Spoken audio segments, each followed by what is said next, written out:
manusia. Sembahlah Tuhanmu yang telah menciptakan kamu dan orang yang sebelum kamu agar kamu bertakwa. Di sini ada kata sembahlah Tuhanmu. Sembahlah Tuhanmu. Di sini memang tidak ada kata Allah di sini ya. Memang memakai kata Tuhan. Orang Kristen kan selalu kalau ditanya siapa Tuhanmu? Yesus. Tuhan Yesus. Kalau orang Islam ditanya siapa Tuhanmu?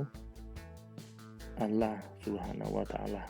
Nah, tapi kalau ditanya Allah itu artinya apa? Tuhan. Di mereka jawab Tuhan. Ya, Muslim selalu menjawab Allah itu adalah Tuhan. Pertanyaannya kenapa tidak disebut di sini sembahlah Allah kalau memang Allah itu artinya Tuhan. Jadi kalau disebut Tuhanmu, kalau Tuhannya orang Islam atau Tuhan itu adalah artinya Allah dalam bahasa Arab, kenapa tidak ditulis Allah di sini? Dan harusnya di sini ada kata Allah di sini ya. Berarti Tuhan bukan berarti Allah, karena Allah itu adalah satu objek atau nama. Sementara Tuhan itu adalah identitas. Ya, 22 dialah ini yang tadi ini mengarah, tentu ini merujuk kepada Allah Subhanahu wa ta'ala ya, yang menjadikan bumi sebagai hamparan bagimu dan langit sebagai atap. Dan dialah yang menurunkan air hujan dari langit, lalu dia hasilkan dengan tanda kurung hujan itu buah-buahan sebagai rezeki untukmu. Karena itu janganlah kamu mengadakan tandingan-tandingan bagi Allah, padahal kamu mengetahui.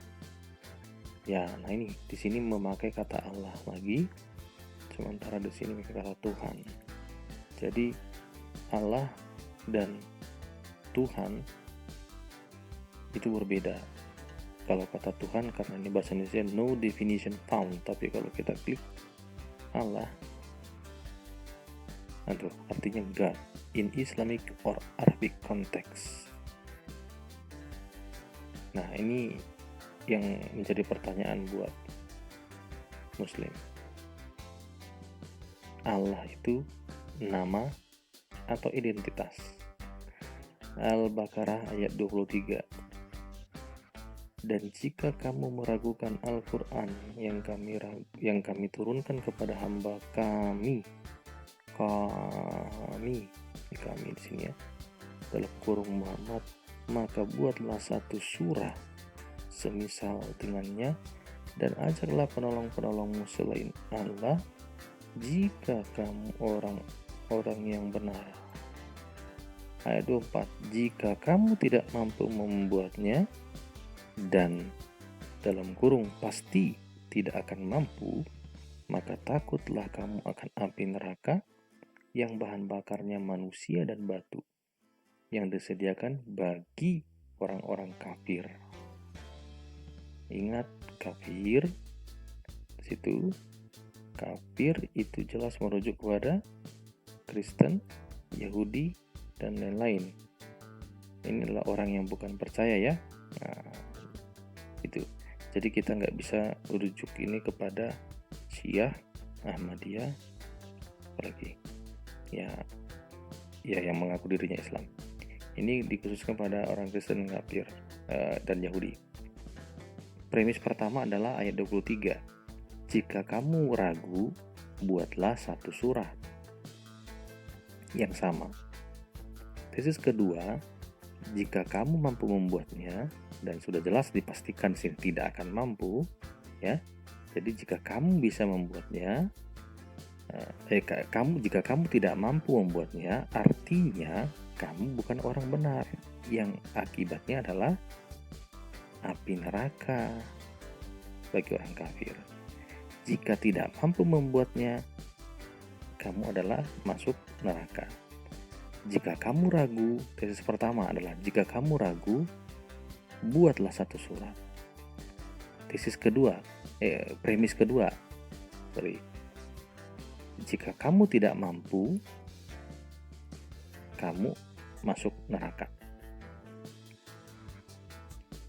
Tesisnya adalah, sebelum tesis mungkin hipotesis. Maka hipotesisnya adalah, jika kamu meragukan Al-Quran, maka kamu masuk neraka. Lalu lakukanlah uji hipotesis. Hipotesisnya adalah, jika kamu meragukan Al-Quran, maka kamu masuk neraka. Baik, kita coba lakukan analisis. Kembali kepada Al-Baqarah, masih Al-Baqarah. Kepada ciri-ciri orang yang bertakwa. Rujukannya adalah ayat 2 sampai ayat 5. Oke. Di sini orang yang bertakwa itu adalah, ya ini kan sudah jelaskan, kitab Al-Quran tidak ada keraguan padanya, petunjuk bagi mereka yang bertakwa. Siapa itu? Mereka yang beriman kepada yang gaib dan seterusnya, salat dan seterusnya, beriman kepada Al-Quran, itu kepada Muhammad dan kitab-kitab yang telah diturunkan sebelum engkau, ya, yang Muslim tidak mau dan bisa tidak mampu menjawab yang maksudnya mana ini kitab-kitab yang diturunkan sebelumnya, sebelum engkau. Nah, kalau katanya Taurat, Zabur dan Injil, faktanya Anda tidak mengimani juga, gitu. Nah, jadi di sini sudah ada, ini orang yang bertakwa ya, orang yang bertakwa. Lalu orang kafir, ayat 6. Kita masuk ke orang kafir. Di sini sudah jelaskan bahwa orang kafir sama saja bagi mereka, engkau beri peringatan maupun tidak kau beri peringatan, mereka tidak akan beriman. Ya, jadi orang kafir sudah pasti tidak akan beriman. Gitu ya, orang kafir tidak akan beriman karena sudah dikunci hati dan pikiran segala macam. Kita kembali ke ayat 23 tadi. Jika kamu meragukan Al-Quran, hipotesisnya adalah, jika kamu meragukan Al-Quran, maka kamu masuk neraka. Orang yang meragukan Al-Quran ini adalah orang-orang kafir, termasuk orang kafir. Ya kan? Kelompok manusia kedua berdasarkan Al-Baqarah. Secara spesifik yaitu orang Kristen dan orang Yahudi. Jadi, kedua kelompok manusia ini, yaitu orang Kristen dan orang Yahudi, adalah orang yang meragukan Al-Quran, yang berdasarkan ayat 6 tadi, mereka mau dikasih tahu mau tidak, itu sudah jelas tidak akan beriman.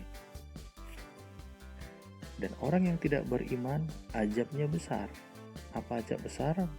Menurut penjelasan, menurut tafsir ya, menurut tafsir, azabnya neraka juga. Jadi sudah jelaskan, orang yang meragukan Al-Quran, ayat 24, adalah api neraka. Pertanyaannya adalah, untuk menguji hipotesis ini, apa relevansinya adalah mengajukan tantangan kepada orang-orang yang meragukan Al-Quran, jika sudah jelas Allah menyatakan orang kafir masuk neraka. Yang kedua, kalau tantangannya buatlah satu surat semisal. Jadi yang mirip dengan ini. Misalnya, jika ada orang yang mampu ya, misalnya ada orang yang oke, saya terima tantangannya, misalnya begitu ya. Lalu buatlah kalimat, misalnya kita pakai dulu bahasa Indonesianya. Lalu dia buatlah satu surat seperti ini. Contoh. Dan jika kamu meragukan Al-Quran, dalam kurung Al-Quran, yang kami turunkan kepada hamba kami Nabi Muhammad SAW, maka ujilah, selidikilah, dan analisislah. Jika kamu dan bandingkanlah dengan kitab-kitab yang lain. Jika kamu bisa menemukan maka kamu akan menemukan bahwa tidak ada yang berkontradiksi di antaranya, atau tidak ada hal-hal yang bertentangan dengannya dalam kurung kitab-kitab terdahulu. Itu kan sudah jadi satu surah. Ya, gitu kan? Nah, itu satu. Oke, jadi nih, anggaplah sudah jadi. Pertanyaannya adalah, jika bisa dibuat, berarti orang itu adalah orang benar. Nah, oke. Nah, ini yang tadi. Setelah dibuat dibuat satu ayat itu tadi, satu surat tadi bisa dibuat, atau satu ayat itu tadi bisa dibuat.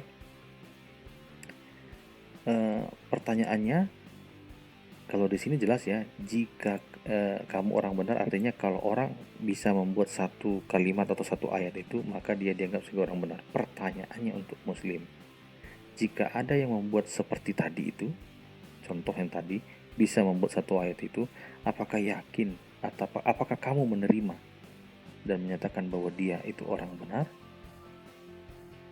Tentu Muslim, umat Islam, tidak ada yang bertanya ini, tidak ada yang mempertanyakan ini. Ya, artinya ya seharusnya begitu ya. Ya, ada dua kemungkinan. Satu, tidak mempertanyakan karena sudah mengerti. Biasanya kalau di sekolah begitu, kalau nggak bertanya berarti sudah mengerti. Atau yang kedua, tidak mengerti tapi tidak pernah mempertanyakan karena nggak boleh nanya-nanya, nggak boleh meragukan gitu kan. Soalnya apa tadi tesisnya, jika kamu ragu berarti kafir dong, upahnya neraka kan gitu. Jadi saya yakin umat Muslim ada di dua pilihan ini. Satu, yang mengerti, tentu harusnya bisa menjawab ya, atau jangan-jangan ada di kelompok yang satu lagi, yaitu orang yang sebenarnya tidak mengerti tapi tidak berani mempertanyakannya karena takut dianggap ragu akan Al-Quran. Itu ya, saya berharap sekali orang Muslim itu ada di pilihan yang pertama, mengerti. Jadi tolong dijawab. Muslim bisa menjawab.